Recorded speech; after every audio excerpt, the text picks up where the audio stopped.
Guys, welcome back to the channel. Last night I watched an excellent UFC event, and one of the fights that caught my eye was the fight between Robert Whittaker and Dricus du Plessis. I have to be honest with you, I thought Whittaker was going to get the win against du Plessis, but du Plessis not only got the win, he also got the finish. So well done, Dricus, that was extremely impressive. Something that was far less impressive, though, was Israel Adesanya's arrival in the octagon after the fight. To summarise it, he made a complete fool out of himself. His speech was incoherent, and he just came across as an angry loser. Dricus, by the end of it, just walked away and ignored him, which was probably the right thing to do. In recent weeks and months, Adesanya has been commenting on du Plessis' background and insinuating that he's not truly African because he's white.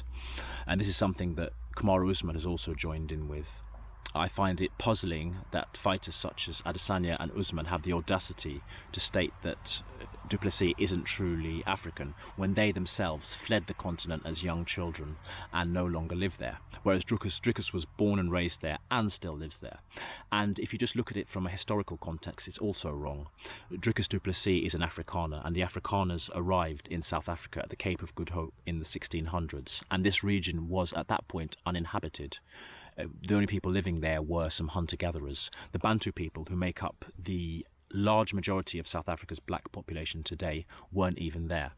So saying that that du Plessis isn't truly South African, it's like saying that a black American isn't truly American, or that a black Brazilian isn't truly Brazilian, just because they have their origins on another continent.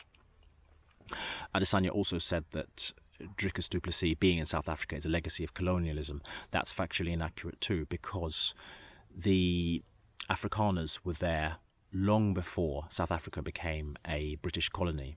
And if he was referring to the English-speaking South Africans being there, then sure, maybe you could see his point and agree that it's a legacy of colonialism. But in this instance, he's completely wrong. I suggest that Adesanya puts down the comic books and the anime and maybe picks up a history book before he comments on issues that he doesn't even understand.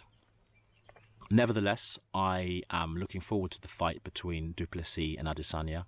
Who knows which way this is going to go? Du Plessis shocked us all last night. He's obviously very underrated, and he's shown that he's a true title contender. This fight will be interesting, and I'll be making more videos closer to the date about it.